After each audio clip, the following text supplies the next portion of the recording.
Muy buenas noches con todos los que nos acompañan. Eh, Quien los saluda es John Castro Torres, soy lingüista de la Pontificia Universidad Católica del Perú, soy profesor del Departamento de Humanidades, como lo ha mencionado don Víctor, de la sección de lingüística de esta universidad. Y bueno, en mi área nosotros trabajamos y nos hemos especializado en el estudio de muestras patológicas del lenguaje. Para ser exacto, trabajamos analizando muestras relacionadas con diferentes tipos de trastornos del lenguaje. Quiero agradecer a PEAC por esta invitación, poder compartir con ustedes aquello que me he atrevido una vez más a denominar el desmantelamiento del lenguaje en la demencia de tipo Alzheimer. ¿Y por qué digo me atrevo a señalar como desmantelamiento? Porque en principio, quienes nos encargamos del estudio formal del lenguaje, lo asumimos como un gran sistema, como si fuera un gran juego de Lego, ¿verdad? Es el Lego que pueden jugar sus hijos, sus nietos, sus sobrinos, sus hermanos, quienes nos estén escuchando, los familiares que ustedes tengan y que van construyendo de a pocos a lo largo de su vida y que de un momento a otro cada una de esas piezas se va cayendo y va perdiendo forma este elemento final que nosotros habíamos logrado y al que estamos denominando lenguaje. En ese sentido, es pertinente el uso de la denominación desmantelamiento, porque precisamente algo tan complejo y tan genuinamente humano como es el lenguaje se ve afectado de manera directa y plena por ese tipo de demencia. Pero, ¿qué cosa es lo que trae en realidad a colación a propósito de esta conversación que tenemos? Lo que sucede es que para poder conocer el trastorno es necesario que conozcamos la norma y para que podamos conocer el deterioro del lenguaje es importante que partamos de algunos principios fundamentales sobre lo que significa que nosotros hayamos desarrollado el lenguaje de manera regular a lo largo de nuestra vida. No me voy a adentrar en las teorías sobre la adquisición del lenguaje. Quiero que esta conversación, a diferencia de otras ediciones en las que me han invitado, se centre más en este proceso precisamente del desmantelamiento. Pero sí hay algunos puntos fundamentales que sería importante que ustedes, que pueden ser profesionales de la salud, interesados en estudiar muestras patológicas del lenguaje, cuidadores, familiares de personas que padecen de este tipo de demencia, demencia de tipo Alzheimer, conozcan con detalle. Posiblemente el hecho que nosotros podamos comunicarnos o el que ustedes simplemente me puedan escuchar en este momento y puedan procesar sin ningún problema lo que yo estoy hablando, ya los hace competentes en la lengua que ustedes conocen. Y eso es algo que este familiar al que tanto queremos ya no puede hacer. Eso es algo que la persona que nosotros, con la que nosotros hemos crecido, con la que nosotros hemos convivido, pues deja de hacer. Y no necesariamente de un momento a otro, sino que cada una de estas piezas que hacen perfecto este engranaje fantástico que se llama lenguaje, deja de funcionar. Muy bien, entonces abracemos de frente y sin más preámbulo a una de las principales teorías que nos habla sobre la capacidad biológica con la que nosotros nacemos y venimos al mundo, que es esta teoría denominada innatista, propuesta por nuestro amigo lingüista Noam Chomsky, que actualmente ya no hace tanta lingüística, pero que soporte, porque ahora hace más política que lingüística, para quienes lo siguen. Pero es importantísimo para quienes hemos trabajado desde hace muchos años en lingüística y sobre todo en lingüística clínica, que estos aportes, la verdad, son lo suficientemente claros y bastante fundamentales para poder entender la naturaleza neurobiológica que tiene el lenguaje. Entonces, a partir de esta hipótesis innatista de Noam Chomsky, recibe, y es importante que ustedes lo sepan, ¿por qué recibe el nombre de hipótesis innatista? Porque si voy a hablar de la pérdida o desmantelamiento del lenguaje, repito, es importante que pueda conocer qué pasó para que yo pueda tener esta capacidad comunicativa que ahora tengo para poder hablar lo que estoy hablando y para que ustedes puedan entenderme como lo están haciendo ahora. Muy bien. Chomsky lo que hace es plantearnos, a propósito de un cuestionamiento que él hace, usualmente los científicos siempre cuestionan todo, y eso está muy bien porque forma parte de la vida, además cuestionar. A partir de un cuestionamiento, él señala que en realidad nosotros venimos al mundo, nacemos con un dispositivo lingüístico mental. Vamos a simplificar esta teoría tan compleja de Chomsky y la vamos a poner en algo tan concreto como si todos naciéramos con un chip que va a permitir que podamos generar lenguaje. Naturalmente, esa posibilidad cognitiva con la que nacemos exclusivamente los seres humanos de poder generar algo tan complejo como es el lenguaje, va a ir desarrollándose a propósito de todos estos elementos que van a acompañarnos a lo largo de nuestra primera infancia, de nuestra pubertad, de nuestra adolescencia, de nuestra vida adulta, de los insumos con los que yo voy a alimentar mi vida adulta, entiéndase mi carrera profesional, mis estudios, sean universitarios, sean técnicos, sean de posgrado, doctorales, postdoctorales o lo que fuera, o la vida misma, que permiten que tú produzcas lenguaje tal y como lo estás haciendo. Entonces, sobre la base de ello, hay algunas premisas que Chomsky señala en toda esta propuesta sobre la hipótesis innatista. Innatista porque nacemos, recuerden, con esto. Entonces, ¿qué sucede? Resulta que el cerebro, de acuerdo con esta hipótesis, está preprogramado para poder adquirir cualquier lengua a la que esté expuesto el individuo durante sus primeros años. ¿Qué debemos entender? Que si nos toca nacer en una comunidad en la que se hable una lengua originaria como el quechua, naturalmente voy a desarrollar la lengua quechua como mi lengua natural. Si me tocó nacer en una comunidad en la que se habla chino, cantonés y no mandarín, naturalmente desarrollaré durante mis primeros años de vida chino cantonés. Si me tocó nacer en una comunidad que habla alemán, en una comunidad que habla lengua originaria amazónica, como el aguajún o el eseja o el bora o cualquier otra lengua del mundo, tenemos esta capacidad para poder generar y despertar precisamente esta condición exclusivamente humana, esta facultad a la que llamamos lenguaje. Entonces, esta preprogramación tranquilamente podría ser comparada, o en algún momento lo señala Chomsky, con ese segundo punto que estamos señalando, que el lenguaje es algo que la biología crea precisamente en los niños, así como tan natural es que nosotros podamos ver a los murciélagos que se cuelgan boca abajo para poder descansar. No es que alguien les enseñe, sino que está dentro de su biología tener que hacer ello. Así como está en las arañas el poder generar esta suerte de seda para poder tejer sus propias telas, ¿verdad? Estos tejidos que conocemos como tela de araña forman parte de la biología de estos animalitos. Entonces, esta comparación tan sencilla es la que Chomsky hace para poder señalar que los humanos nacemos con esta predisposición para poder generar lenguaje. Ahora, sí es importante que quienes nos están escuchando, quede muy claro que la predisposición a la que se refiere nuestro amigo lingüista es una predisposición para el lenguaje estrictamente oral. ¿Y por qué digo esto? Porque en principio todas las lenguas son orales y al ser orales merecen ser entendidas desde ese punto de vista, más allá de toda esta especie de perjuicio lingüístico que se ha venido estableciendo en el tiempo, en el que se cree falsamente que las lenguas que tienen escritura son más evolucionadas que otras. No, recordemos que en principio todas las lenguas son orales, absolutamente todas. Si llegaron o no a desarrollar escritura, ese es otro tema. Y aquí también viene otro investigador importantísimo para lo que estamos conversando, Steven Pinker. Probablemente muchos lo han escuchado, lo han leído. Steven Pinker nos señala que nosotros, además, no solamente nacemos con esta predisposición para poder generar lenguaje oral, sino que no venimos en realidad con condiciones para poder generar lenguaje escrito, entiéndase, lectura y o escritura. Ustedes dirán, ¿es cierto eso? Sí, es cierto.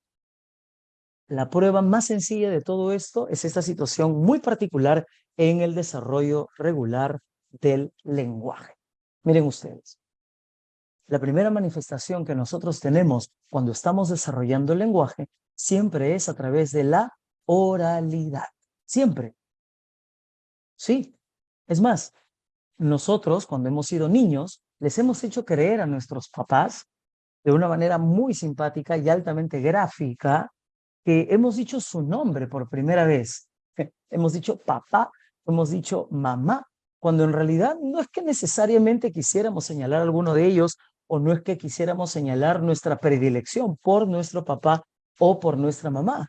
No, el papá y la mamá se pelean a ver porque el niño diga por primera vez papá o diga por primera vez mamá, cuando se ha demostrado en el tiempo que en realidad lo que es el niño, porque le está doliendo las encías, porque tiene su primera dentición o se están saliendo los dientes por primera vez, el niño hace esto, me voy a acercar a la cámara. Y al hacer esto, precisamente modula y tiene puntos de articulación precisos para poder sonar como o como las vocales son sonidos libres, ¿verdad? De paso libre, tranquilamente pudo haber dicho papá o pudo haber dicho mamá, pero no porque estuviera eligiendo entre el papá o la mamá. Es más, esto se genera discusiones entre pareja cuando no debería de ser así que si han discutido, amístense, porque eso no tiene nada de científico. Lo científico aquí es que el niño en realidad no tenía esa intención de decirlo directamente ni de ofender al otro progenitor. Importantísimo que lo tengamos claro. ¿Y por qué señalo esto? Porque esa es una muestra de que nuestra primera producción siempre va a ser la oral. Recuerden ustedes que la generación del lenguaje escrito, llamémoslo de esta manera, es, número uno, absolutamente formal y aparece recién en la escuela, por lo menos formalmente en la escuela. Cuando llevamos a nuestros hijos, a nuestros nietos, a nuestros sobrinos, a nuestros hermanos menores, a nuestros ahijados, a quienes estén con nosotros, formen parte de nuestra familia o nosotros mismos. Todos hemos pasado por lo que en la época de mi madre se llamaba el jardín de la infancia, mi época se llamó jardín o nido, nido, jardín, ¿verdad? Y ahora se llama pre-K, kinder K o cualquier nombre que tenga ahora, en el que se nos entrena para una situación para la que no hemos venido predispuestos, no por falta de inteligencia, sino porque no nos tocaba hacer una situación de ese tipo. Así que el hacer bolitas con nuestros dedos, ¿verdad? Con la yema de nuestros dedos, con cada uno de ellos, no es otra cosa más que entrenar nuestro cuerpo de manera psicomotriz para poder llegar a la aprehensión pinza, que no es otra cosa más que saber agarrar el lápiz y poder trazar nuestras primeras palabras. ¿Qué es eso más que entrenamiento? Y además formal y absolutamente dirigido por la maestra. En inicial, luego ya llega la primaria en la que se sistematiza de manera ordenada aquello que nosotros hemos adquirido de manera natural y sin ningún tipo de trauma durante nuestros primeros años y que ha sido nuestra lengua materna. Entonces, quiero que recordemos esta situación que estoy señalando sobre la diferencia entre el lenguaje oral, que es absolutamente natural, y el lenguaje escrito, que es absolutamente formal, dirigido, resultado además de un proceso de aprendizaje, mis queridos amigos. La lectoescritura es resultado de un proceso de aprendizaje, porque en principio nos han entrenado para eso. Luego de habernos entrenado, nos han monitoreado. Están viendo la profesora, papá o quien nos siga en nuestra formación, a ver si estamos haciendo bien las cosas. Y finalmente nos dejan solos. ¿Y qué tienen que hacer? Nos tienen que evaluar para saber si de verdad hemos aprendido o no. Por eso es que en la clasificación de los trastornos del lenguaje escrito no se puede pensar en que necesariamente haya un déficit cognitivo. El no aprender a leer o a escribir no necesariamente está ligado a tener algún déficit cognitivo. Repito, no necesariamente. Podría ser una consecuencia, pero no necesariamente, porque hay gente brillante en otras materias y tienen capacidad incluso de abstracción porque tienen dificultades para poder leer, para poder escribir. son disléxicos, son disortográficos y eso no los hace menos inteligentes. Entonces, en principio, y para pasar esta diapositiva, partimos de la premisa que tenemos esta situación muy particular que está relacionada. Sí, estoy acá en la primera, estoy en adquisición del lenguaje a partir de la hipótesis innatista de Noam Chomsky. Muy bien. Entonces, ¿qué pasa aquí? Y ahora me centro en el lenguaje oral, porque ya hemos hecho la diferencia que existe entre el lenguaje oral y el lenguaje escrito. Nosotros nos vamos a centrar principalmente en el lenguaje oral. Sucede que a partir de la teoría de Lenenberg en el 67, Chomsky toma la teoría de Lenenberg y potencia su hipótesis innatista con la hipótesis que ya existía en el 67 sobre el periodo crítico. ¿Y qué sucede con este periodo crítico? Este periodo crítico no es otra cosa más que este periodo, ¿verdad? Este lapso de tiempo que va desde los 6 hasta la pubertad aproximadamente, desde los 0 años, perdón, hasta la pubertad aproximadamente, en la que nosotros, los seres humanos, tenemos la capacidad de poder consolidar nuestra lengua materna. Mientras más antes vayamos a aproximarnos a eventos de literacidad, en este caso, a estudiar formalmente nuestra lengua materna, eso quiere decir, entremos a la escuela y formemos parte del resultado de la formación, ¿verdad? Académica de la lectoescritura, vamos a romper un poco con este periodo crítico. Y en esta ventana de posibilidades existe algo que neurobiológicamente está comprobado, ya nos lo dice la neurociencia, es que durante los primeros años de vida, pues nuestro cerebro permite que haya un sinnúmero de conexiones neuronales. Estas conexiones neuronales se dan en cantidades, pues, incalculables. Y son tantas que nosotros, en el argot popular, utilizamos esta especie de frase que se ha consolidado en el tiempo y que se usa desde hace muchísimos años. Es decir, si es niño, tienes que enseñarle todo, porque ese niño va a aprenderlo todo, porque su cerebro es como una esponjita. Estoy casi convencido de que la gran mayoría de quienes nos acompañan han escuchado alguna vez que al cerebro de los niños se le compara con una esponjita. Y eso tiene un componente y un respaldo neurobiológico. ¿Por qué? Porque absorbe todo. ¿Y eso qué tiene que ver? Está relacionado con las conexiones neuronales que se suceden durante los primeros años de vida. Sucede que nuestro cerebro, en su magnífico funcionamiento, no va a permanecer con esas conexiones sin ningún tipo de funcionamiento. Todo lo contrario. Lo que va a hacer, perdón, disculpe, me pasé de diapositiva para regresar. Lo que va a hacer nuestro cerebro en realidad es, en un momento determinado, tomar una decisión. Es como cuando nos crece un montón el cabello. No nos quedamos con el cabello tan crecido, ¿cierto? El cerebro, ¿qué hace? Elimina aquello que no se está utilizando. Y es lo que se llama la poda sináptica. ¿Sí? Se cortan aquellas conexiones que no se utilizan.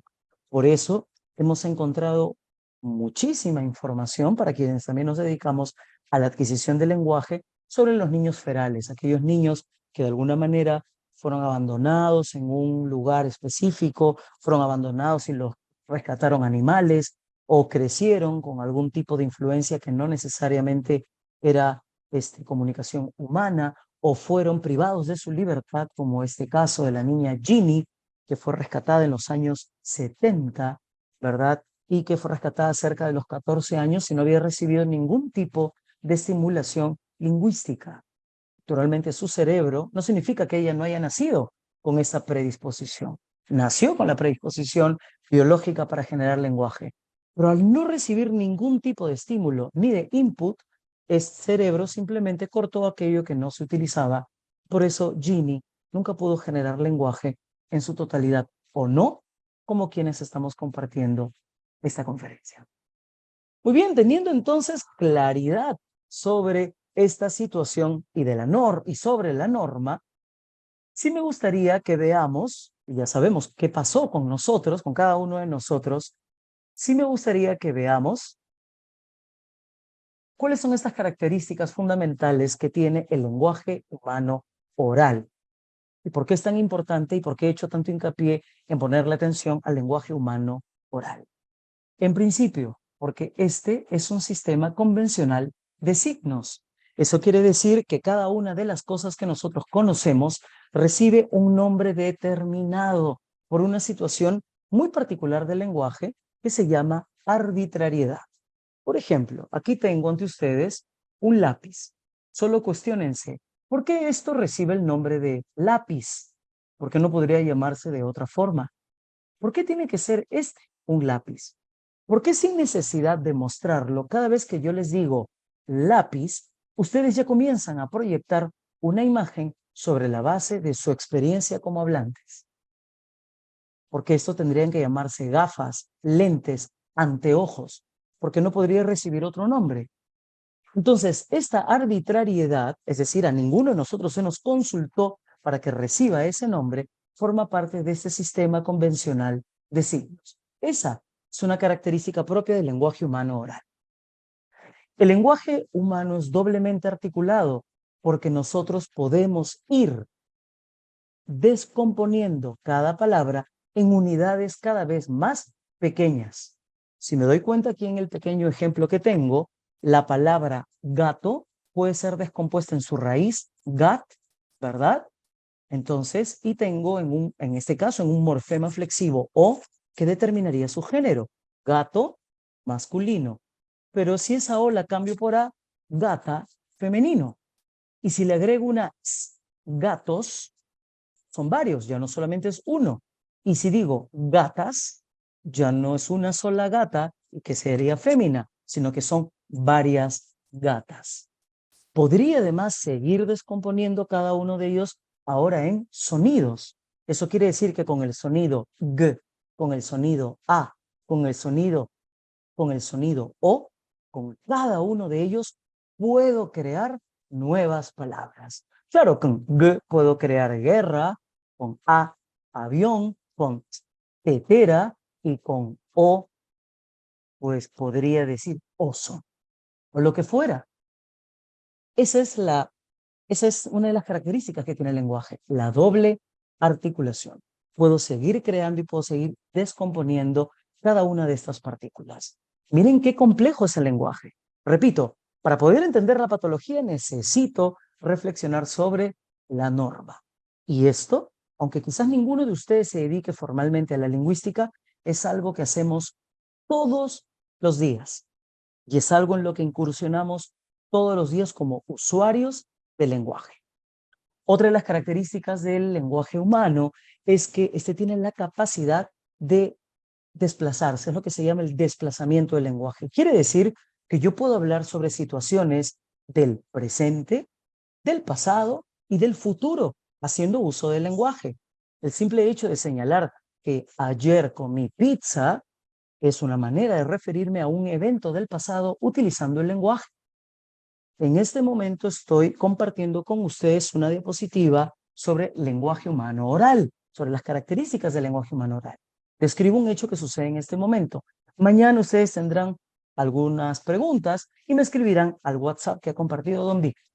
¿Se dan cuenta? Entonces estoy señalando eventos que van a pasar en diferentes momentos del tiempo.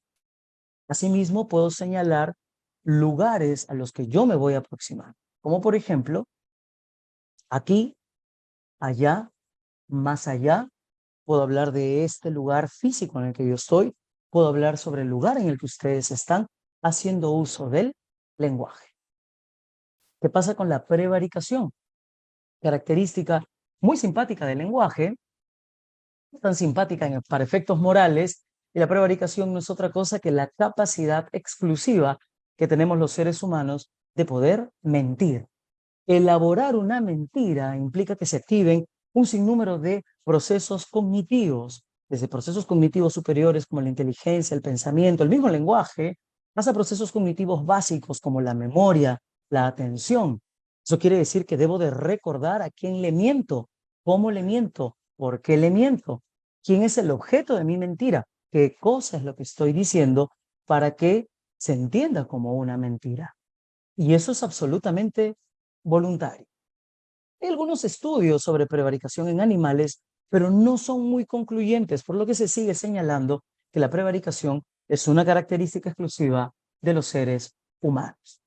Paso con las dos últimas en las que se señala que sí, somos lo suficientemente creativos, el open-endedness, es decir, esta posibilidad de poder crear infinidad de enunciados con ciertos elementos. No necesito en realidad una cantidad determinada de palabras para poder crear infinidad, repito, de enunciados que pueden basarse entre frases, oraciones, proposiciones de cualquier tipo.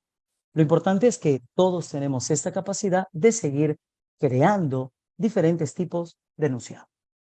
Y claro, finalmente, ¿para qué sirve el lenguaje? El lenguaje sirve, en principio, para poder comunicarnos. Estamos hablando de la funcionalidad del lenguaje, pero también para situaciones mucho más complejas, como por ejemplo para crear realidades. Claro, ¿cómo creo yo una realidad? Vamos a algo tan sencillo como, por ejemplo, ser espectadores de un comercial de televisión. El hecho que nosotros podamos ver un comercial de televisión de alguna marca de leche, no voy a señalar ninguna marca porque van a pensar que le voy a hacer cherry a cualquiera, y entonces escucho el comercial que me dice que debo de tomar esa leche, debo de tomar 3 vasos de leche al día y debe de ser para poder crecer fuerte y sano. El hecho de utilizar el lenguaje con esa función, ¿verdad? No solamente me lleva a comunicar que debo decirle a los demás, oye, me están comunicando que debemos de tomar 3 veces leche al día, sino que están creando una suerte de realidad en la que se debe de entender que consumir leche es positivo y es muy bueno para tu salud y para tu crecimiento. Así de complejo, mis queridos amigos, es el lenguaje. No solamente basta con tener ese dispositivo, no solamente basta con todo este input, sino con todo este desarrollo que ha permitido que pasemos a entender qué es este conjunto de características con un sistema, ¿verdad?, convencional de signos, con doble articulación, con capacidad de desplazamiento, con la posibilidad de prevaricar, con una alta capacidad creativa y con una fuerte funcionalidad, la que propósito de la demencia de tipo Alzheimer se ve desmantelado. Todo esto que nosotros podemos hacer, porque esto es lo que ustedes hacen, yo hago, todos lo hacemos, pero a quienes acompañamos y están padeciendo de esta enfermedad, no lo hacen más. Si lo están haciendo, están empezando a perder funciones lingüísticas, que es en lo que se centra nuestra conversación del día de hoy, ¿sí? Para poder entender cómo es que esto funciona. Entonces, vamos a ver algunos estadios muy puntuales, porque lo que hacemos los lingüistas clínicos no es diagnosticar al paciente. Ojo, los lingüistas clínicos lo que hacemos es estudiar las muestras de lenguaje. Recopilamos muestras de lenguaje y a propósito de sus características, hipotetizamos esta muestra de lenguaje es regular en pacientes afásicos, ¿no?, que tienen alguna lesión cerebral. Estas muestras de lenguaje es regular en pacientes con TEL, trastorno específico del lenguaje, hoy llamado trastorno de desarrollo del lenguaje. Estas muestras de lenguaje patológico son muy comunes en Alzheimer. Entonces, ¿qué es lo que nosotros necesitamos? Necesitábamos estos conocimientos básicos para poder entender el desmantelamiento en demencia de tipo Alzheimer. Sí, porque partiendo del conocimiento claro de la norma, ahora voy a poder entender mejor por qué decimos que esto se ha desmantelado. Muy bien, vayamos a una situación mucho más concreta, algo que en realidad en lo que yo no voy a entrar a detallar, pero sí es fundamental porque ustedes saben que nosotros tenemos un órgano fundamental que permite que generemos lenguaje, que es el cerebro. Y tenemos hacia el lado izquierdo la anatomía de un cerebro sano, ya sea el lado derecho, la anatomía de un cerebro en etapa avanzada de Alzheimer. Ustedes se habrán dado cuenta que, que la anatomía del cerebro sano es mucho más voluminosa, no está tan reducida como la del cerebro en etapa avanzada de Alzheimer, y que estas, llamémosle, didácticamente arruguitas que tiene el cerebro, que no son otra cosa más que las circunvoluciones y que permiten precisamente todos estos procesos cognitivos, entre los que destaca el lenguaje, están debidamente marcados y están intactos, mientras que en el cerebro en etapa avanzada de Alzheimer, pues van desapareciendo o van disminuyendo, y esto por supuesto está acorde al sinnúmero de procesos cognitivos, ¿verdad?, que va perdiendo el paciente que padece este tipo de demencia. Vamos a lo nuestro entonces para poder canalizarlo aún mejor. Hemos llamado a esta diapositiva deterioro paulatino del lenguaje en la demencia de tipo Alzheimer. Muy bien. Entonces lo hemos dividido en 3 etapas, que es el deterioro leve, deterioro moderado y el deterioro severo. ¿Sí? Entonces, y he colocado, para quienes tengan algún tipo de dificultad para poder entender algunos términos, un glosario que nos está acompañando en la misma diapositiva y que está abajo. De manera muy puntual, tenemos aquí una especie de diagrama que representaría un cerebro, ¿no?, aparentemente sano o en inicio muy leve de Alzheimer, y tenemos ya aquí un cerebro, ¿verdad?, que representaría este deterioro severo.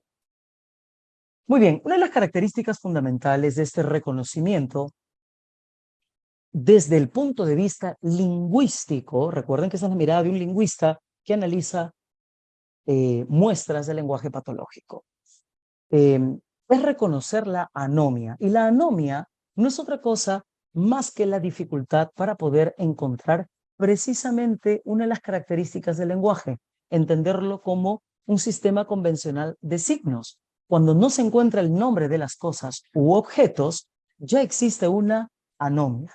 El hecho de no recordar, pero ¿cómo se llama esto?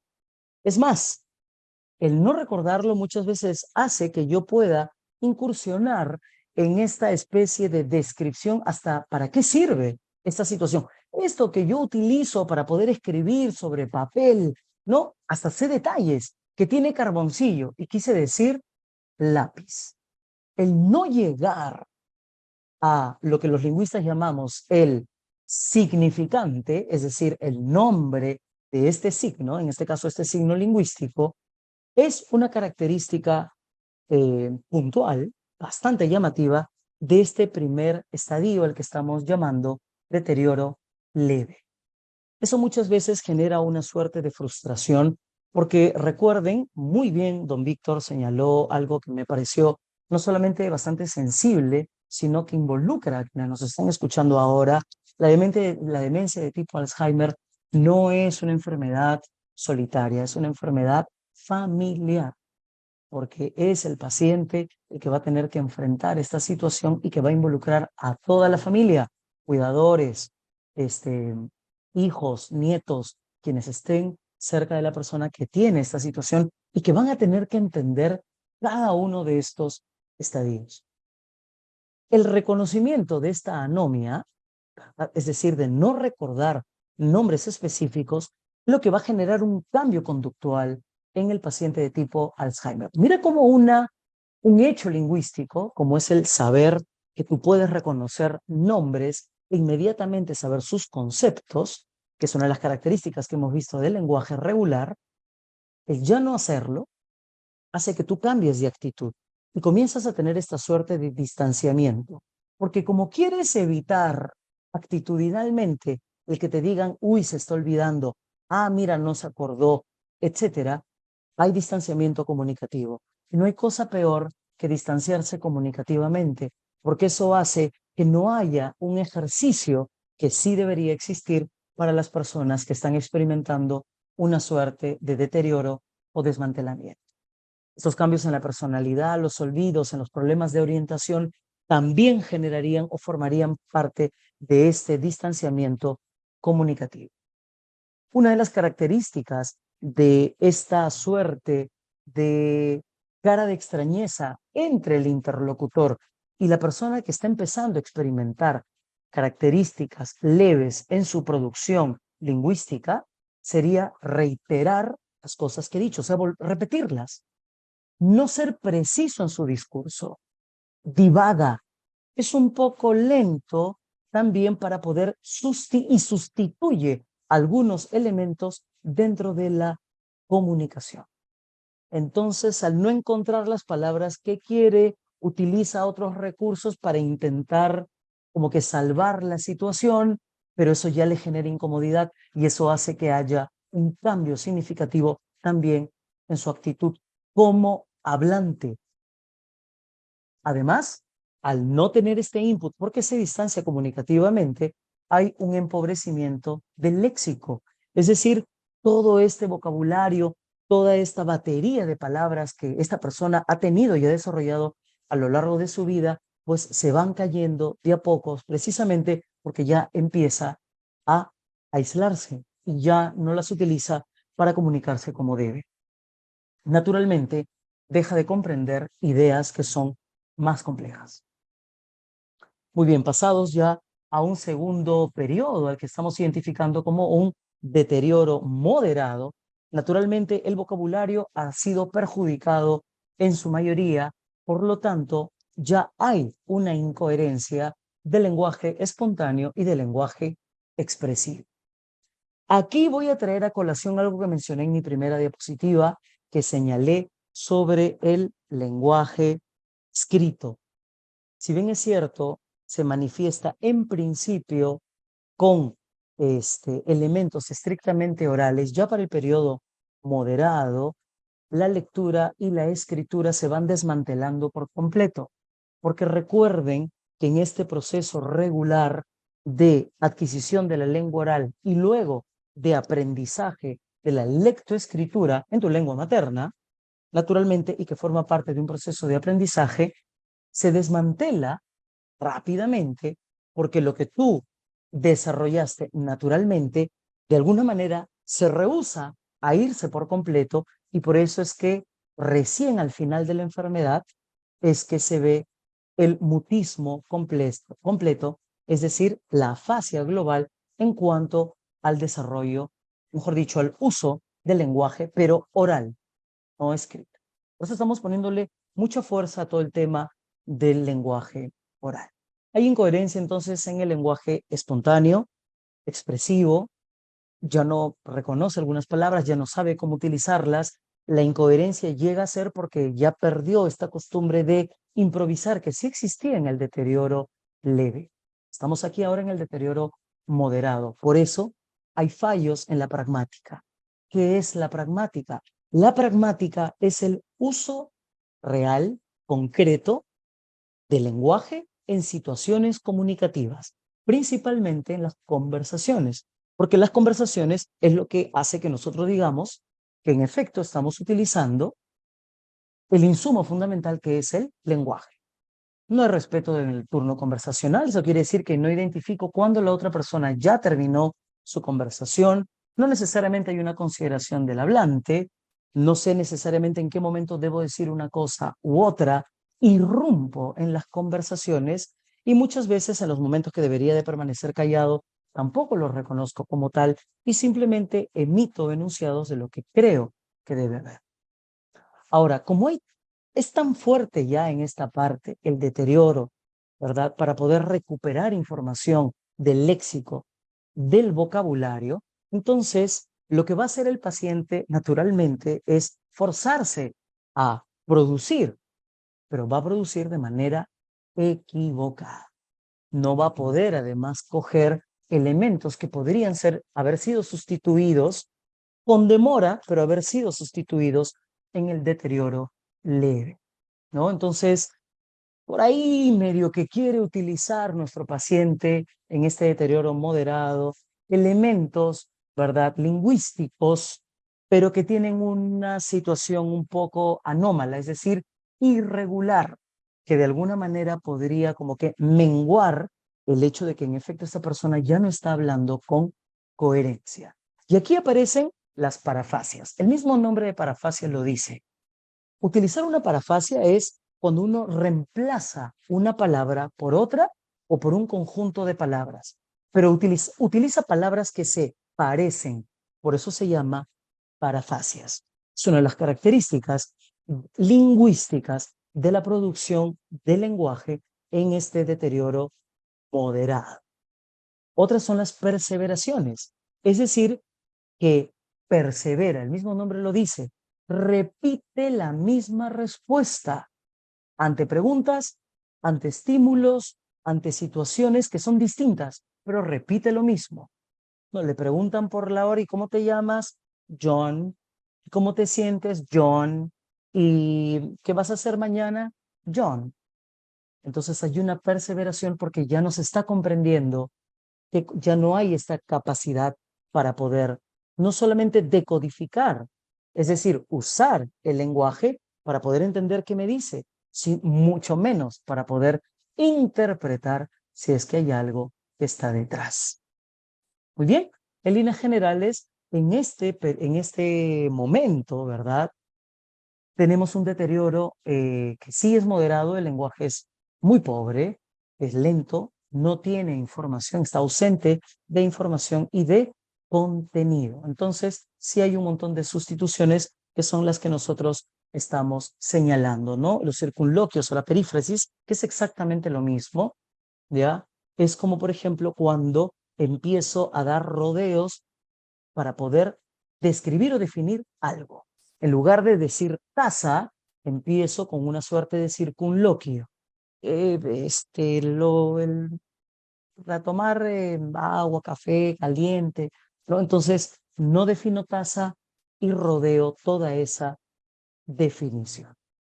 Naturalmente, en este último periodo o deterioro severo se da la afasia global, que es la pérdida total del lenguaje, de la capacidad verbal. Recuerden que ya para esto no hay lenguaje escrito. Estamos hablando de nuestro último vestigio del lenguaje. Empezó con oralidad y culmina con oralidad. Naturalmente, la comunicación está gravemente afectada, ¿no? Ya solamente todo esto se ve reducido. Es como si hiciéramos una suerte de regresión en el tiempo, en la que en los primeros años, en esta etapa prelingüística que llamamos, quienes estudiamos la adquisición del lenguaje, habían los balbuceos, los gorjeos, pero en esta última parte se regresa nuevamente al balbuceo, al gruñido, al gemido, puede que esté acompañado de expresión corporal y de alguna manera este lenguaje sí estaría limitado, esta producción lingüística estaría limitada al lenguaje de tipo no verbal. Finalmente se llega al mutismo, que es un mutismo global, ya no se produce lenguaje. Muy bien, entonces quisiera consolidar, espero que quienes me están acompañando, espero que eso le esté quedando, intentando ser lo más gráfico posible. Yo sé que es bastante información, pero estoy intentando que sea lo más concreto posible. Entonces, queridos amigos, en la demencia de tipo Alzheimer hemos querido reducir toda esta larga secuencia que hemos dividido en deterioro leve, moderado y severo en esta suerte de características comunicativas. ¿Qué pasa entonces con nuestros amigos con demencia de tipo Alzheimer? Les es muy difícil encontrar la palabra correcta al hablar. Tienen muchos problemas para poder entender qué significan las palabras. Hay problemas para atender durante conversaciones largas. Se pierde el hilo del pensamiento al hablar. Hay dificultades para recordar cuáles son los pasos de las actividades que son comunes a ellos, ¿no? Y que tranquilamente podrían antes verbalizar, como decir una receta, contar un cuento, contar su rutina. ¿Qué hizo usted? ¿Cómo se vistió? ¿Qué se puso primero? Se puso primero la ropa interior, luego las medias, luego los zapatos. O sea, señalar nuevamente estas rutinas de forma verbal, de forma oral, eso es muy complicado y forma parte de este desmantelamiento, claro, ya no solo de las facultades lingüísticas, sino también de este proceso cognitivo básico que es la memoria.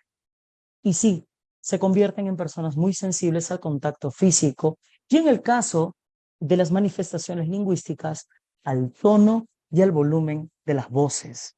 La manera en la que nosotros dirigimos nuestro discurso al paciente de tipo Alzheimer ya no va solamente con cómo es que yo recojo como lingüista clínico la muestra conversacional, ¿no? Que puedo entender. Sí, yo la analizo, sino es cómo me dirijo, como hablante, como cuidador, como nieto, como hijo, como hermano del paciente con demencia tipo Alzheimer a esta persona que dentro de este, llamémosle estadio, de este hito de deterioro, sea leve, moderado o severo, va a encontrar en nuestra intervención alguna suerte de fastidio o va a sentirse muy sensible a cómo se le habla, ¿sí? A cuál es el volumen que utilizamos para poder proyectar nuestra propia voz. Muy bien.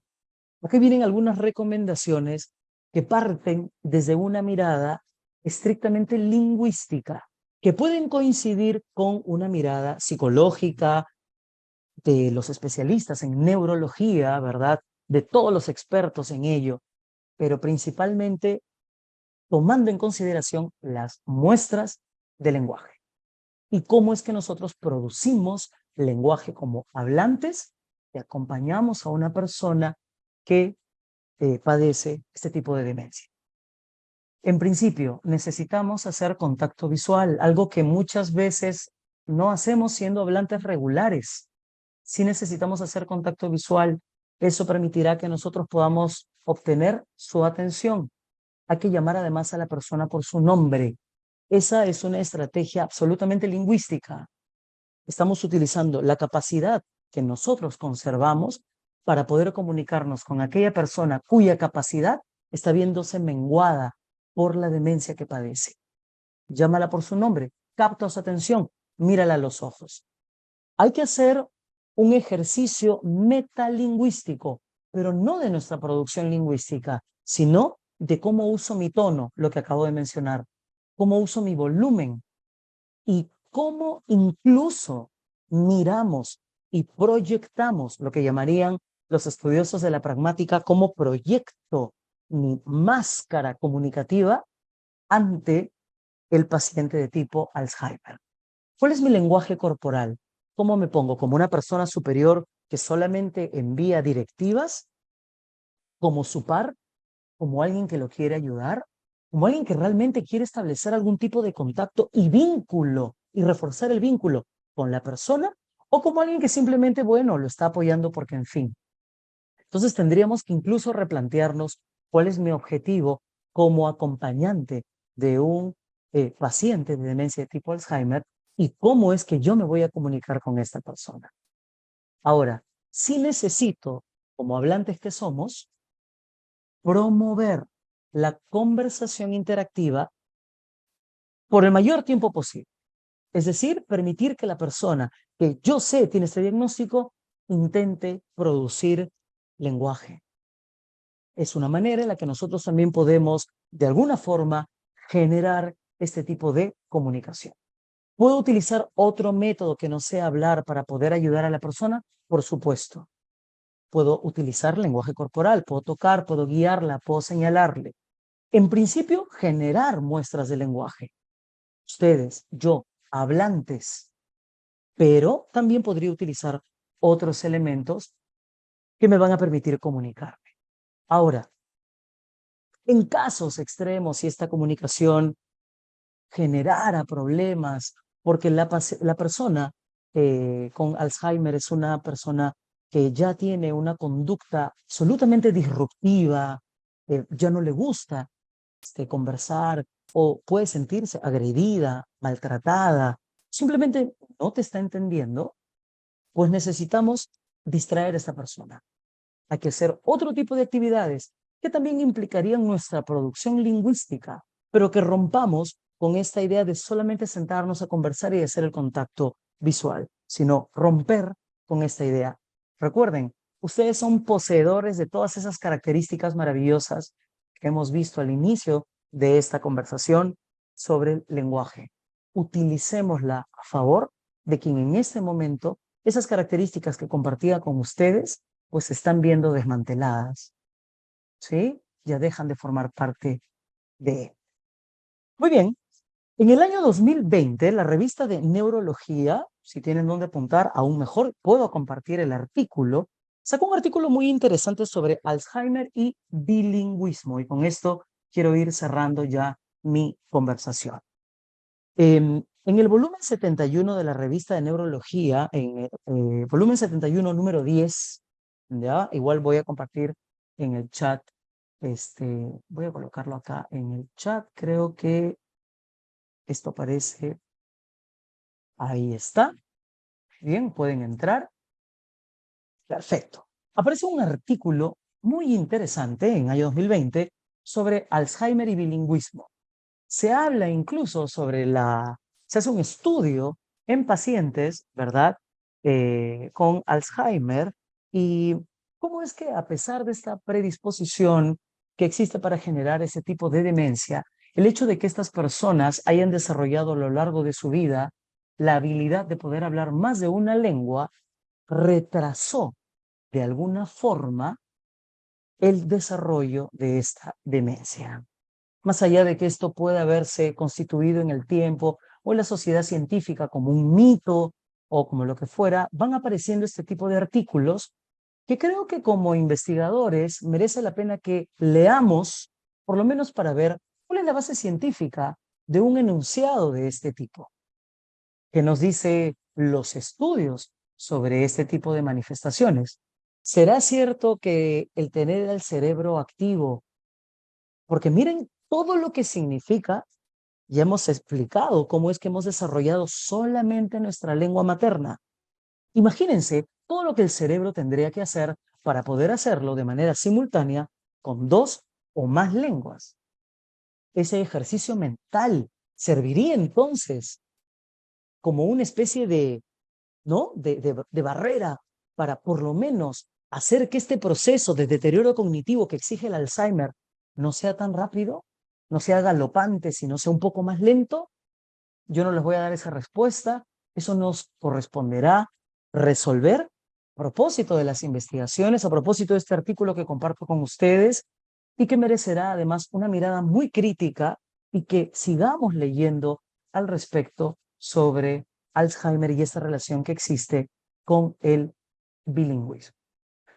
Finalmente, mis queridos amigos, quiero compartir con ustedes este video que en realidad no tiene sonido, solamente, bueno, no va a tener sonido, tiene una musiquita de fondo, pero acá nos señalan algunas estrategias sobre el Alzheimer y la comunicación.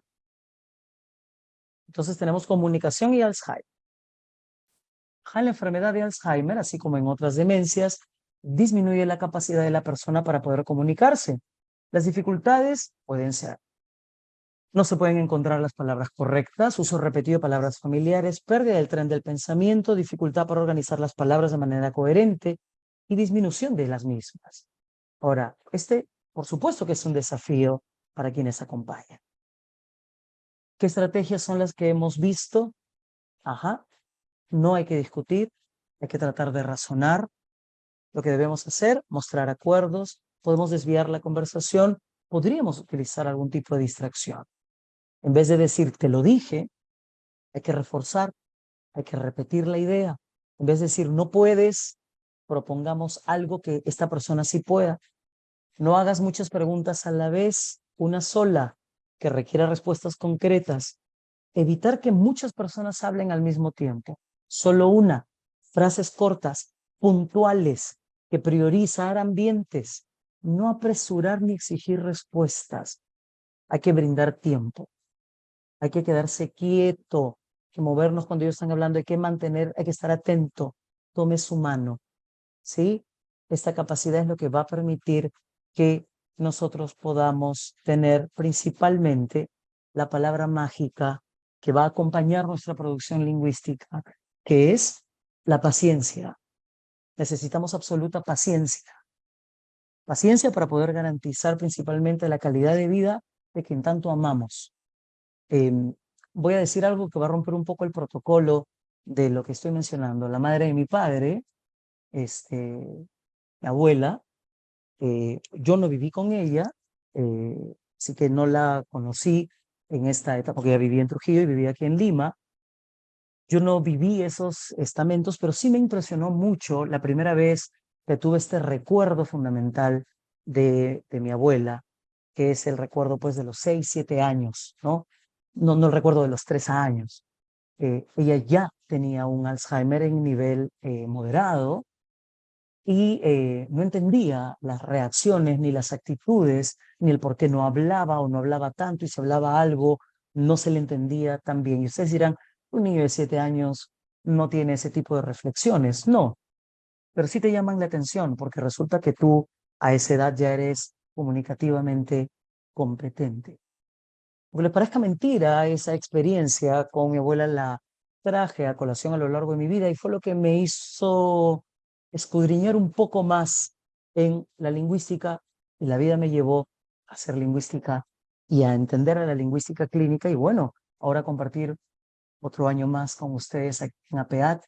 Espero que esta conversación, que tiene no solo de científica y no solo de lingüística, que también es una ciencia, porque seguimos el método científico, analizamos, observamos, analizamos y luego explicamos, sino que también tiene mucho de personal, les haya sido lo suficientemente útil para lo que ustedes necesitan y haya sido lo suficientemente gráfico y no me haya disparado con algún concepto lingüístico que ustedes no hayan podido entender, y que se ha hecho esto con todo corazón para que ustedes puedan acompañar de mejor manera a quienes les ha tocado seguir en este camino que se llama vida. Muchísimas gracias a PEAT, muchas gracias don Víctor y muchas gracias a todos los que me han escuchado. Muchísimas gracias por la brillante presentación. Quisiéramos ver si hay alguna pregunta de alguno de los asistentes. Yo tengo algunas curiosidades, pero demos a la doctora Mariela eh, la palabra. Licenciado John, realmente excelente su conferencia, bastante útil, bastante científica y bastante práctica, porque nos ha dado usted un compendio de todo, ¿no? Un poquito explicar cómo, por qué y qué hacer, lo cual es necesario porque muchos de los cuidadores y de la familia en general no sabe cómo comunicarse con la persona que es portadora de esta dolencia. Yo quisiera hacerle una pregunta. Últimamente, cada vez más, debe de ser porque cada vez se toma más conciencia y estamos evaluando más y diagnosticando más, hay casos de demencia, de Alzheimer de inicio temprano. Es más, los estudios, cuando se hacen a nivel de PET y de corteza cerebral, por ejemplo, para ver depósitos de amiloide, qué sé yo, muestran dos grupos en el Alzheimer de inicio temprano, ¿no? Un grupo que clásicamente se deteriora el compás de hipocampal, que es lo clásico, pero hay otro grupo de Alzheimer de inicio temprano que va más con el problema a nivel del lóbulo occipital. Yo quisiera preguntarle en el lenguaje si hay diferencias, si usted ha observado, estudiado, evaluado, qué reportes hay respecto al lenguaje en el Alzheimer de inicio temprano versus el inicio convencional, que es el inicio tardío, ¿no? Sí, a ver, les voy a hacer una aproximación a un hecho para quienes no sabían o no tenían idea, o probablemente sí la tenían, porque con la doctora Mariela, bueno, ella que es yo así didácticamente le digo, es el libro de Petete del Alzheimer, de las demencias, porque qué manera de conocerlo todo, y es admirable y le agradezco muchísimo las palabras merecidas, pero muchísimas gracias.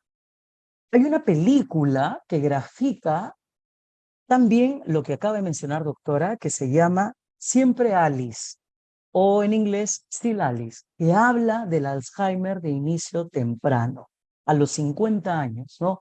Fecha en la que, bueno, ahora que además la tasa de mortalidad, pues ahora, mejor dicho, la tasa de supervivencia ha aumentado tantísimo, ¿no? Uno a los 60 años, la verdad es que alguien que se vaya a los 60 años, pues es demasiado joven como para irse, hay mucho que producir, pero sí, hay estudios que están empezando a mencionar y que mencionan claramente sobre qué es lo que sucede con personas que tienen estas características lingüísticas. Lo que se señala de manera bastante puntual es que en el caso, desde el punto de vista lingüístico, no es exactamente igual que el de inicio tardío, ¿no? Que es el regular, el que nosotros conocemos. O sea, En el regular, nosotros identificamos que lo primero que se va es o sea, hay una suerte de anomia, me olvido de algunas cosas, pero todo parece indicar que las manifestaciones o desmantelamiento lingüístico en el Alzheimer de inicio temprano no empieza necesariamente con manifestaciones lingüísticas, sino empieza con desorientación, empieza con no reconocer en dónde estoy, incluso, por ejemplo, ¿no? María Mercedes Pávez siempre hago una reflexión sobre un extraordinario ejemplo que ella me puso alguna vez. Es una fonoaudióloga, bueno, lingüista, y luego se formó en fonoaudiología en Chile, en la Universidad de Chile, y me dio la oportunidad de hacer una pasantía en la Facultad de Medicina de la Universidad de Chile. Imagínense un lingüista con tanto médico, analizando muestras del lenguaje patológico, porque ellos trabajan de esa forma. Entonces rompió un poco con este concepto que yo tenía y que maneja el grueso de la población peruana. Nosotros nos empezamos a olvidar palabras y entonces decimos, ya, el alemán, todo el mundo dice, ¿no? Ya me estoy olvidando, es el Alzheimer. Y ella me decía, no, un momento. E hizo acotación a esto. ¿Cuándo debería haber un síntoma de alerta? Cuando me olvido una palabra, no necesariamente. No, porque finalmente eso podría formar parte del DTL, deterioro cognitivo leve, ¿no? Del DCL, deterioro cognitivo leve, que se supone que es por el que todos vamos a pasar en algún momento, o si es que ya no estamos pasando. No, entonces, claro, pero me dice, lo grave es cuando abro la refrigeradora y encuentro un zapato dentro de la refrigeradora y resulta que no recuerdo por qué puse el zapato, a cuenta de quién lo puso, hago todo un escándalo porque no sé qué pasó. Y por ejemplo, ese ejemplo funciona muy bien para estos estudios que están empezando a hacerse en el Alzheimer de inicio temprano. Entonces, no señalan como un factor inmediato al lenguaje. Entonces, yo ya no me atrevería a entrar a detallar, como si hay ya toda una sistematización. Prometo que para el próximo año que tengamos esta conversación, si me invitan, poder hacer una diferencia, por supuesto, entre el Alzheimer de inicio temprano, del cual cada vez, bueno, sí me da mucha pena, que imagínense saber que ya me quedan no tantos años para llegar a ellos, quién sabe, ¿no? Estamos en esa ruta, todo dependerá, ¿no? Sí, doctora. Licenciado, realmente es muy interesante lo que usted está planteando. Es más, me atrevo a nombre del comité científico desde ya a invitarlo a una conferencia en la que usted nos pueda deslindar los cambios que hay entre el envejecimiento cerebral normal, que también la persona mayor va cambiando su lenguaje, ¿correcto? Sin ser Alzheimer. Entre el Así envejecimiento es. cerebral normal, Alzheimer de inicio temprano y Alzheimer de inicio tardío. O sea, Encantado. realmente ese es un reto, ¿no? Porque como usted bien ha planteado, cada vez se está estudiando más, no hay mucho tampoco, y es interesante verlo así porque necesitamos saber un poquito más de esto y también no sé si hay alguna escala que usted propondría en los protocolos de despistaje o de screening relacionados al lenguaje, como un screening que nos permita avisorar que tal vez este lenguaje se está desestructurando y que puede ser parte de, no sé. Y la otra pregunta, y no hablo más porque imagino que otros quieren participar, pero la otra es, en su laboratorio, en el laboratorio que usted tiene de lenguaje, ¿están haciendo algún tipo de terapia, reactivación, estimulación lingüística? O sea, ¿qué están proponiendo? Sí, lo que nosotros hacemos, muchísimas gracias, doctora. Lo que nosotros hacemos en realidad, bueno, eh, voy a primero a contestar esta invitación, encantado, porque en realidad nosotros tenemos un grupo de estudiosos de muestras de lenguaje patológico que hemos bautizado como lenguaje y envejecimiento, que es bastante general, pero el decir lenguaje y envejecimiento lo que hace es que tengamos como que este paraguas más grande, ¿no? Que alberga, como usted muy bien señala, el DCL, el deterioro cognitivo leve, que tiene que ver con todo lo que, por lo que vamos a pasar todos, regulares, desarrollemos o no demencia, la demencia senil per se, ¿no? Que tiene otro tipo de características, no necesariamente con implicaciones lingüísticas, algunas sí, incluso la demencia tipo Parkinson, que en el interín nos hemos dado cuenta que tiene algunas implicaciones lingüísticas que van más, que son más motoras, claro está, como las apraxias,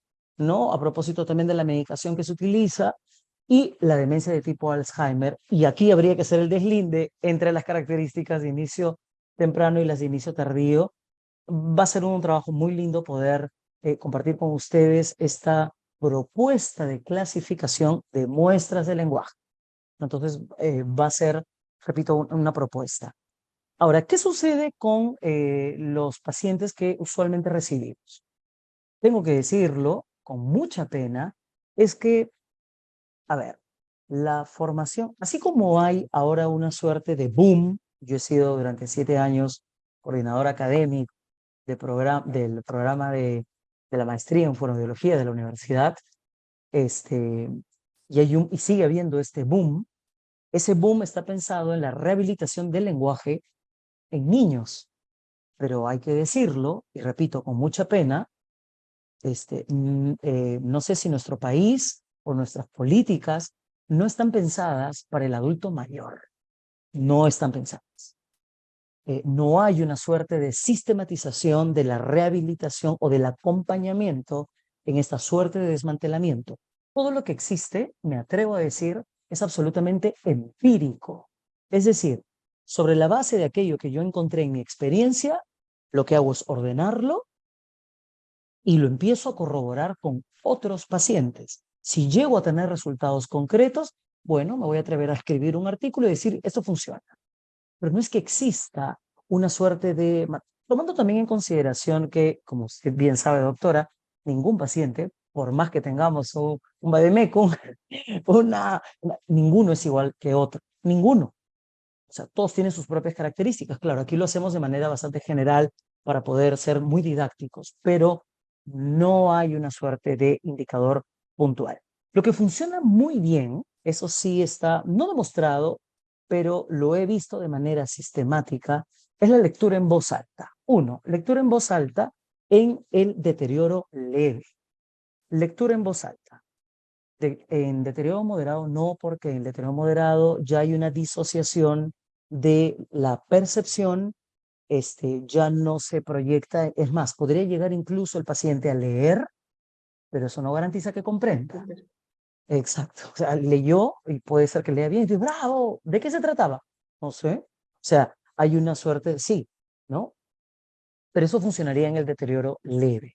La lectura en voz alta. Otro, los adultos mayores o la gran mayoría, en caso, por ejemplo, son muy creyentes, funciona muy bien la lectura acompañada de la Biblia, ¿no? O de las oraciones. Funciona bastante bien que sea el adulto mayor con esta dificultad quien dirija la oración de la mesa, ¿no? Eh, la dirija y que sea el acompañante quien además vea en esa muestra de lenguaje la posibilidad de la coherencia, ¿no? Invitarlo a no repetir palabras y si se atracara, por decirlo de una manera coloquial, completar la idea. Entonces, repito, son estrategias empíricas que nosotros estamos colocando sobre esta mesa imaginaria de pacientes, pero que no es que estén estudiadas de manera sistemática, ¿no? Quien sí hace una situación un poco más simpática y convendría conversar con ella es con la doctora Julia Rado, que ella es presidenta del comité científico del INR, Instituto Nacional de Rehabilitación, ¿no? Y que ahora está en la sede de Chorrillos, la nueva sede, la que creo que se llama Amistad Perú-Japón, que es una sede muy bonita, muy grande además. Entonces, ella podría darnos un poco más de luces sobre, no una cuestión, repito, sistematizada, porque no es que haya políticas de atención del adulto mayor, pero los casos que le llegan, cómo es que, porque nosotros compartimos esta suerte de estrategias de reforzamiento lingüístico, ¿no? Nosotros desde la observación de la patología. Y hacemos esta recomendación. Sobre la base de la recomendación, nosotros tomamos nota. ¿Sirvió? Sí. ¿Sirvió siempre? Sirvió hasta que dejó de decir ciertas palabras, luego ya no sirvió. Ok. Entonces, por eso ahora me he atrevido a decir que funciona bien en el estadio temprano, ¿no? En esta primera parte, ya no en el moderado. Eso, doctora. Muchas gracias, licenciada. Tenemos varias preguntas en el chat.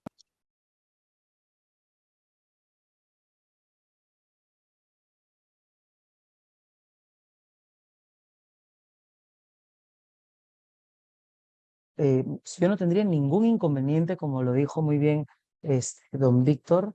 A ver, acá tengo algunas preguntas. Voy a leer la de Carmen Barzola.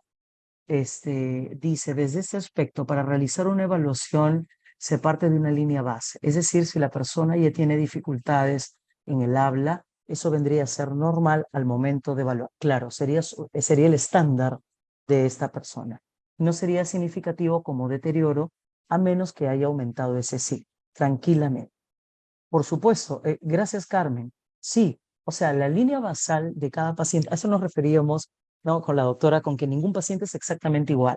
La línea basal de la persona está relacionada con cuál es la condición en la que llega a ti dentro de lo que nosotros consideramos la norma.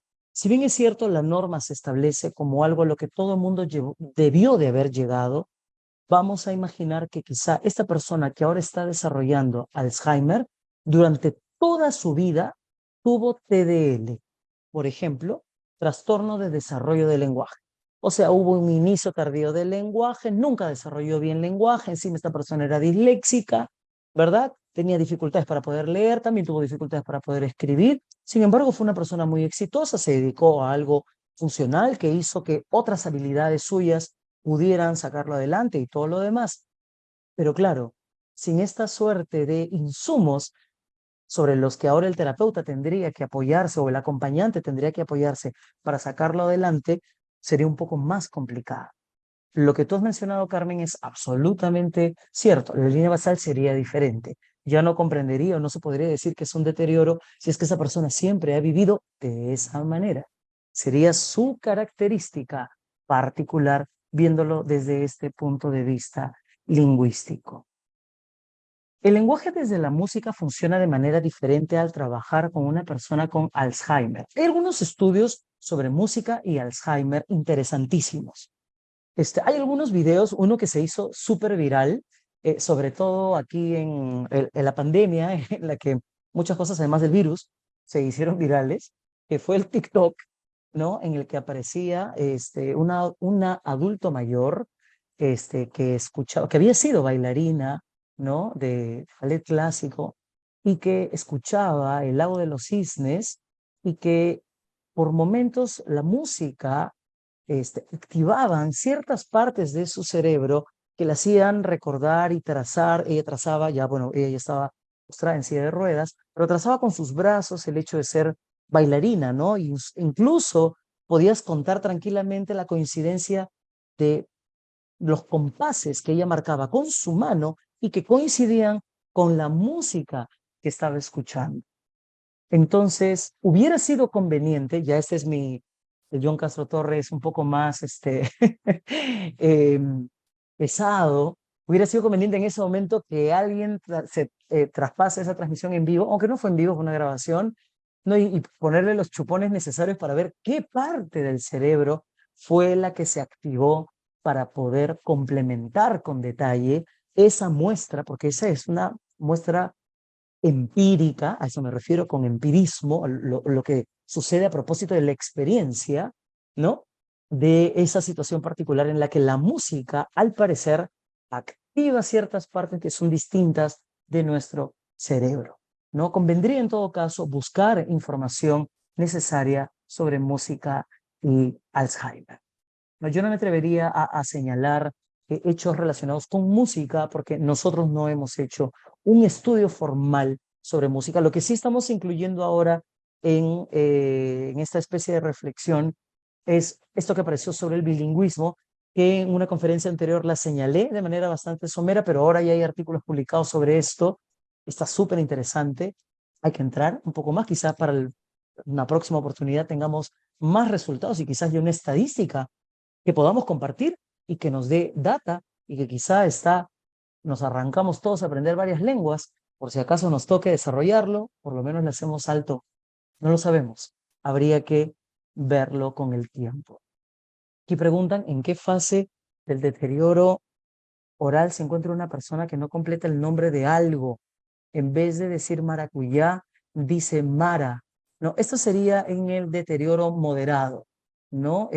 Porque lo que hace, esa funcionaría, tranquilamente funcionaría esto como una suerte de paráfrasis, ¿no? Algo que se parece, pero no necesariamente es, ¿no? Luego va a llegar a ser una posible también anomia. Ahora, esto también podría pasar desde ya el deterioro leve. Lo que hemos intentado hacer es una suerte de clasificación, pero recuerden que siempre estas clasificaciones son referenciales, porque quizá yo puedo encontrarme con un paciente que ya empieza a hacer circunloquios muy bien elaborados durante su deterioro leve, ¿no?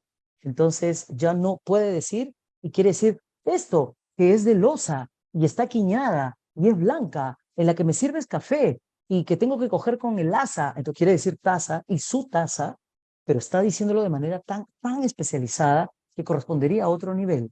Pero por eso no deberíamos tampoco de entenderlo como una matemática pura. El lenguaje tiene esta licencia de poder incluso en la patología bandearse por varios de estos niveles que estamos colocando de forma que es una propuesta didáctica para poder entenderlo mejor. Sí, creo haber contestado las preguntas que estaban en el chat.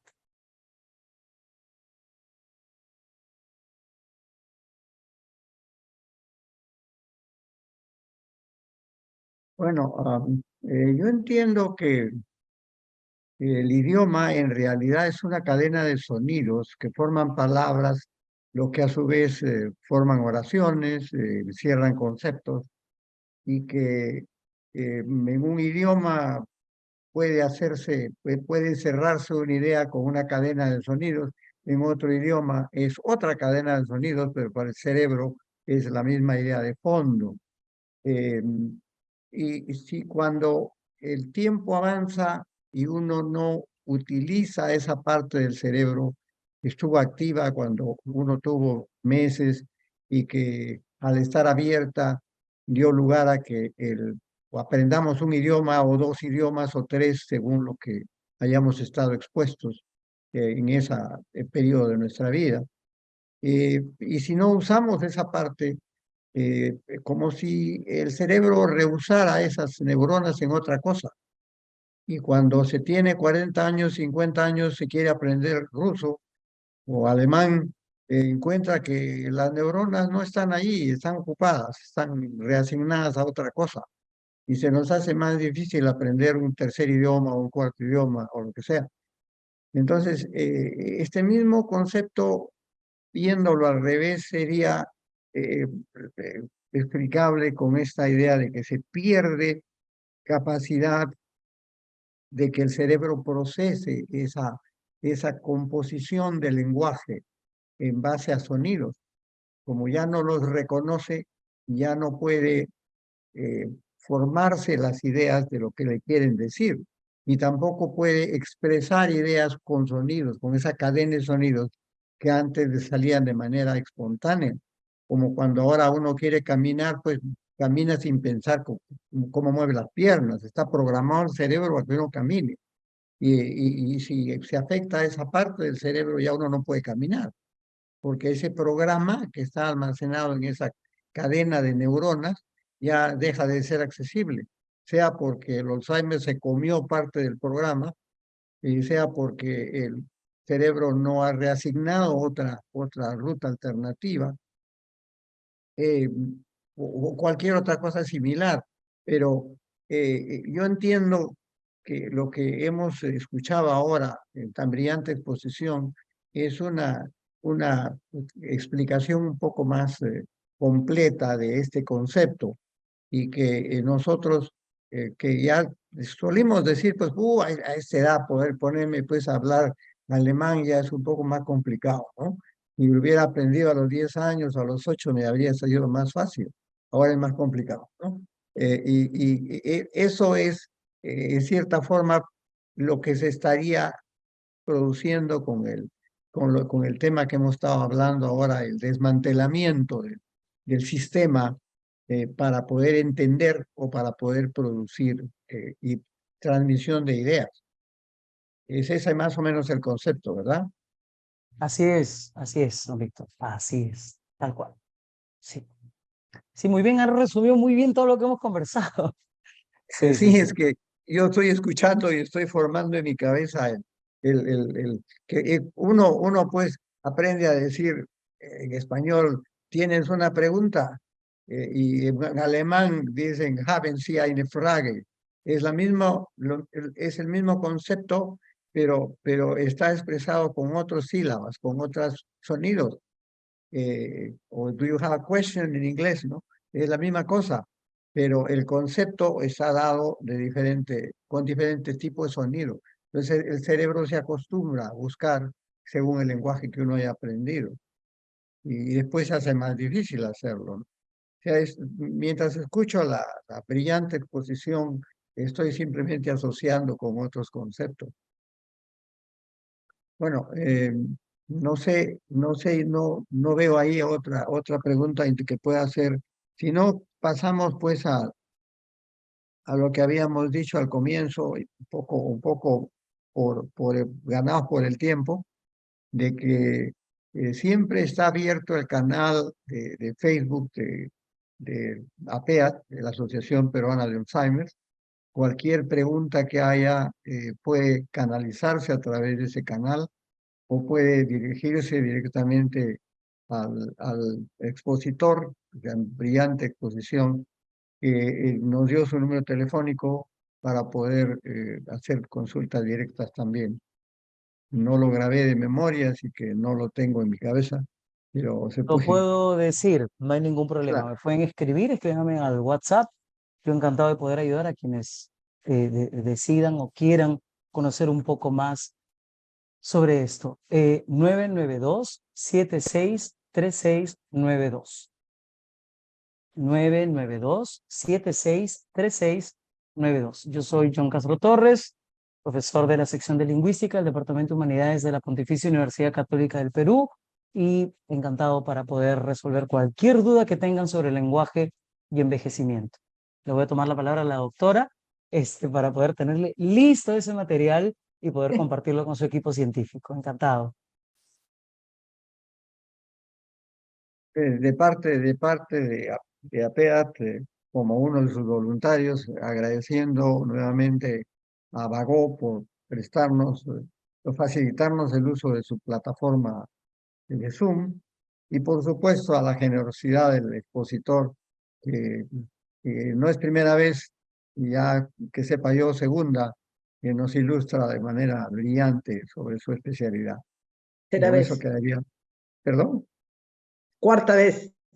Cuarta vez, bueno, yo he escuchado segunda vez nada más, y, o sea, ya es pues un honorario miembro de la lista de consultores de APEAT, porque eso es lo que estamos haciendo, formando una lista de expositores honorarios, porque a veces nos consultan a nosotros cosas que salen fuera del